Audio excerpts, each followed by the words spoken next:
Welcome back to Rico Why Not Bo. What's up? Alright, well, be making a 3-rod. This was for one of the Badens.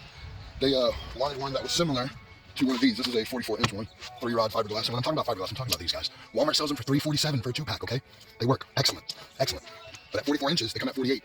It makes it for a very heavy bow, even if you want to shoot Mediterranean or a thumb. So, great bow. But I'm going to take it, and I already have these extra pieces, so I'm going to give it a little bit more of basically a little speed bump on it. And it's going to go, we're going to see how it compares to the regular 3. So the 3's going to get the same step. What I do is basically, I'm going to cut off, I'm going to measure out 44 inches, and I'm going to measure the 3, and I'm going to take off the excess, and that's going to be used for the riser, the handle, whenever, like right here, you can see it. That's what stiffens it up here. Well, those extra pieces are initially going to act like more of a, I guess, increase in stack and overall draw, or what do you call it, draw weight really quick in the draw. Hopefully building a stronger or a faster bow, out of shorter draws is what I'm trying to say. So if you want to shoot from the chest and you only want to putt, you could, and it'd be mighty, okay? That's the idea here. We're going to see how we do. So, yeah. Don't know if I'll be using my toes, but I have glasses on. Glasses. I'm trying to do this quickly so I can get to this live, because we're going to try and get out too. Alright, so let's get the box cutter out. I didn't want to stay up there, huh? Alright, let's switch over. There goes. See right there. Don't move. See that? Shut yourself up. I gotta do these for the loop. There's no way. I'm not trying to do a video. Real. Never do that.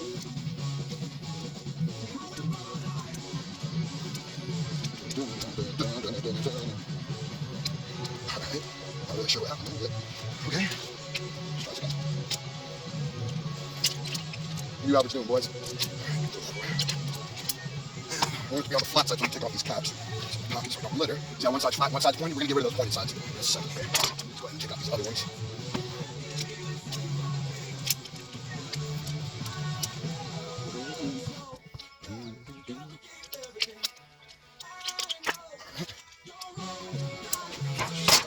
Three rod.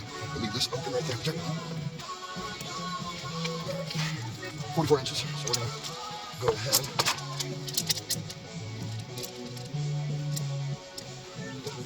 So what I'm going to do is just use a little piece of tape just to hold them for me. So I'm not juggling everything, Just makes it a little easier. Right, so you want a little piece to hold you. All right. Then we're going to take and try to get 44 inches. Just be right there. And I believe that's what happened on these. These were a little short because of this side. I didn't do that on the other one. So we're going to take it down to 43 inches. So we have a little bit of a handle. All right. All right, well, it is what it is. Just a dagger for the procedure.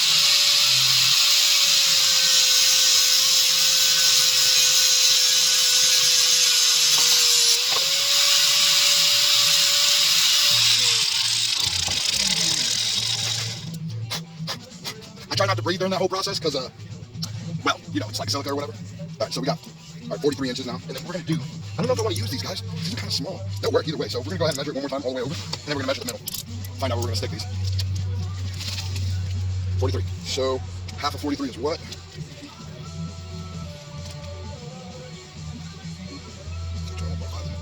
Something like that.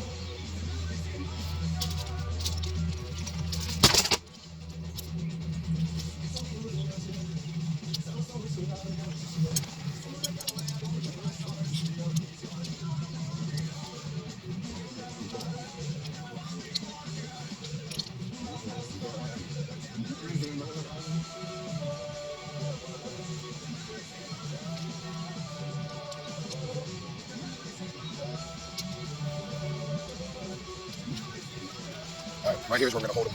So, with that being said,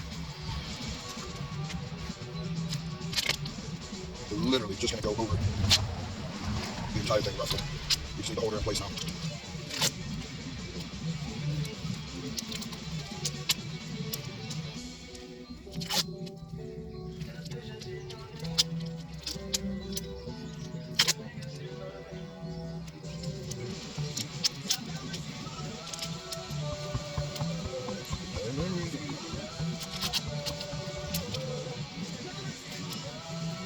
Quick bundle bow, okay guys? This is for fun. Those of you that want it for survival, whatever, it's just literally for fun. So we're gonna go ahead and brace this middle part so it both starts holding together. And this part, basically, weave it, man. Just go all the way around. Try to get it to sit flush as possible, because that'll be your happy point. One side will be more round.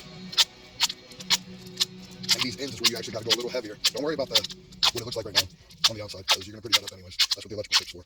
Run it up a little bit, go over about half. halfway, so it like acts like a scale. Oh, you can see that. See how it starts acting like a scale going upward, and that's because you're looping it over. And it just increases supply over it, especially on those points where it's going to be a lot of strain, the flex points. You're going to want that extra tape there. And it's not going to suffer so much on weight because it's such a low spot in the limb. But you'll appreciate that extra tape in those joints.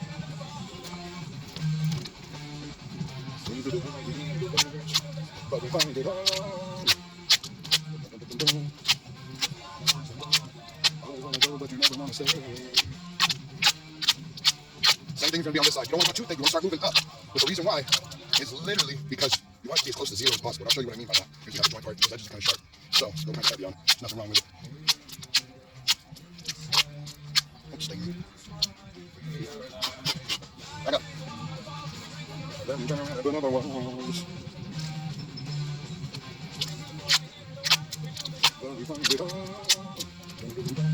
It shows a different shirt. Toasty. But you never understand. So you already see how it's going to go. And since I put these on the back, I kind of want it to be on this side so it kind of pushes the limb forward. But we're going to see how you want it to bend in this natural. You know, I'm going to go over these parts one more time. Because I do not trust those sharp edges, and I do that for all of them. And you'll see what I mean. The edges won't be so bad. I got sweat in my eye.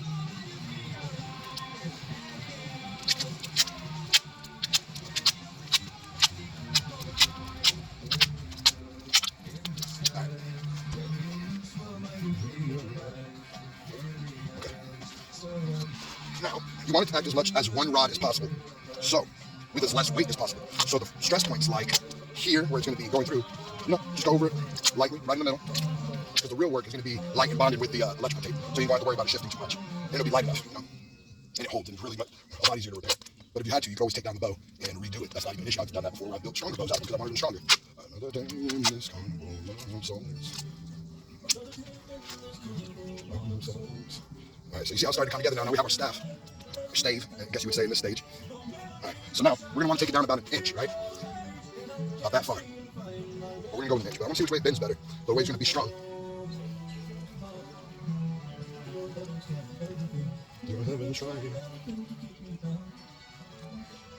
I think we're going to change it back this way. So, with that being said, we're going to have to go ahead and tape it up and mark it the way we're going to do it. So, let's go ahead and start doing our tape job. Getting that out of the way.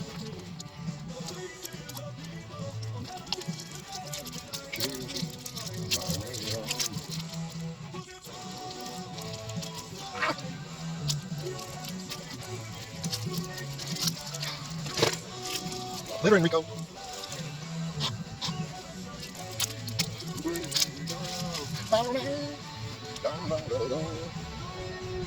Hardest part's gonna be starting the tape, just letting you know.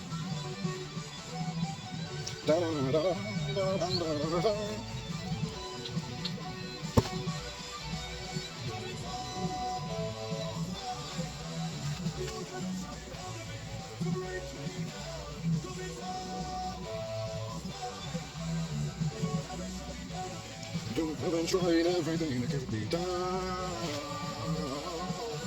Break me down. Break me down. So, as I'm doing this, you're seeing how it's starting to layer up like a scale, like a dragon scale or a snake scale. So, that's the whole point of that, by the way, guys. And it's double the supply now because you've overlayered it, okay? Makes it stronger and much easier to repair, and just keep it light and durable, Here, take it slow. The tighter you pull it, the less it's easier to mold. So keep it loose on those parts that aren't so flat, and it transitions really well, okay? And go slow over it, because the slower you go over it, and the more times you lay over it, it's just going to be safety on those joint parts. That's why I take my time. It's not going to hurt it. Work yourself down. Now, switch hands. Sure is hot.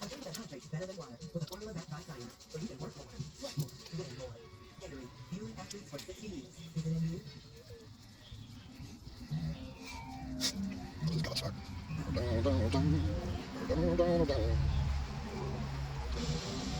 Maybe not. Just backtrack it. Use your thumb as a rail, okay? Like a pulley system almost. And just guide it like a tensioner. Nice and easy. This, you can control your tape. Just wind it around nice and easy. Slow it down, Rico. Slow it down. You showing up, boy. You showing up.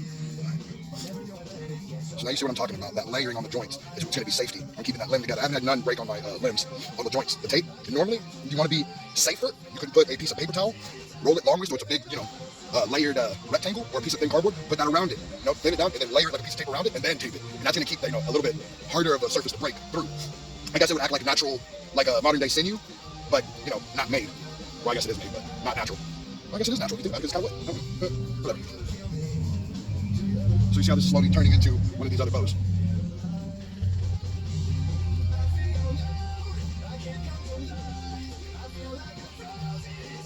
Living in a world so cold, living away.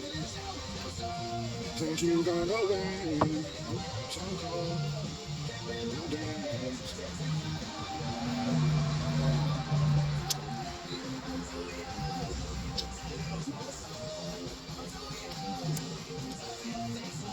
I went over just to round off the edges a little bit, push them down. It's not gonna hurt nothing. I'll show you what to do with those in a little bit. All right. Living in a world so cold, wasting away.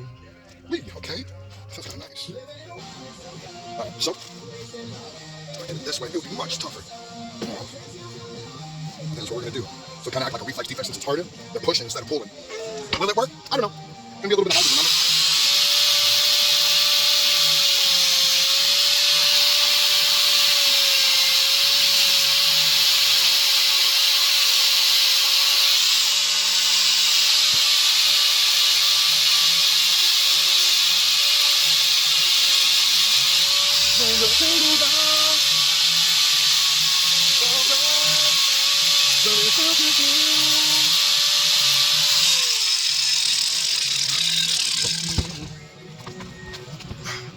All I did was go all the way around, so the way I knock it is really important that you keep it tight, okay? But it's the same thing all the way around. I try to round it off so it's no sharp edges, okay? I got sweat in my eyes. See red again. All right, so now it's time to start stringing this thing. String. Yeah, I don't know how to edit, guys. If someone knows how to edit, that would work, but you know, I don't. So we're gonna continue. Paracord, Dollar Tree, or Dollar General, depending where you go. First one, you want to do a bowline knot, and it's gonna be double the first one, okay? Don't worry about it, because you want it to be secure, okay? That's gonna lock that thing down under tension. Wrap it around your finger, stick it through the hole. Bring this up as much as possible. You try to bring that slipper. It's not gonna be a lock knot to the end, okay? So once you cinch this down, it's locked, okay? It's what I use for my hammock.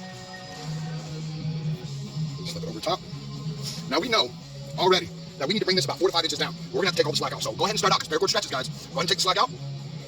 See that? That's already almost 4 inches. Kind of by your fingers, you can get a rough idea. If it's a little higher, don't worry. You can twist your string just like a regular string and take out some length out of it. So that's what we're gonna do. So we're gonna start off with this way. This is the way to get away from the stretch. All right? About hand length down already. Loop it around. Boom. Okay? There you go. That's it. You see why I did that so open in a second. Now you see that falls down, right? Step through. Get the string in the right spot that you want it in. Please don't hit me, because I'll be seeing red again. Seeing red again. It's a little bit tighter than I thought it was going to be. It's really sweet. Oh, did I do that perfect first time? No way. I got it down to a science. All right, so we're going to want to take that out a little bit, and I'll tell you why. All right, so you see, it's going to want to stretch, okay, guys? Push it down. Be careful. And it'll take a little bit of the stretch out. See how that came down an inch? We're going to get rid of that. Now, this is why I said this was important. Take your paracord, the part that you have excess, take about 2 inches just in case. Cut that off. You're good. You don't need that no more. Ooh, stick to my finger. Okay. Now, undo your bow again. Ooh, yeah. Loop this one back through. So now you have this tight. And now bring it over. You get her set in there, over the knot. Come on.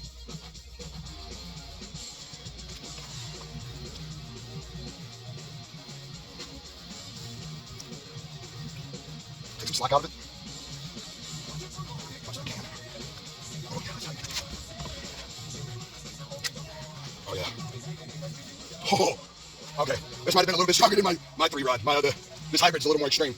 All right, let's see if I build a stronger bow. Line 0. Let's see if it's a little high for a brace height, but it's so sturdy. So take a little bit of that out. Push it up. Getting closer. All right. All right. So should I go to training if I want? All right, well.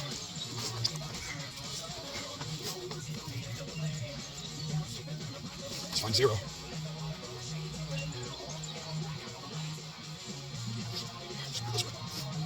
Find 0, hang it on your thumb. Once it's flat, grab it. Put your arrow over your thumb, let it rest. Set that at a 90 degree. You set that at a 90 degree, you'll see why. When I find my tape. You don't have knocks? No problem. I got you, bro. Now it can drop. Grab it. Go over a few times. Now tape likes to slide, so in order to combat that, I'm gonna show you the solution, okay? So So hear me out, guys. Go over so it's flat so it doesn't slide. Press it. And then go over the same way you did the bow.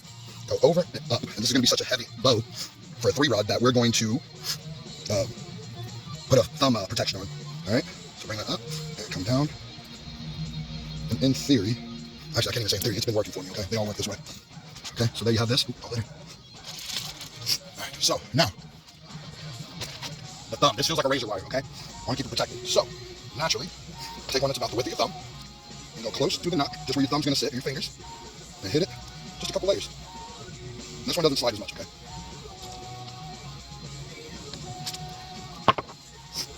Now you have thumb protection. So it's almost rival like a Comanche bow.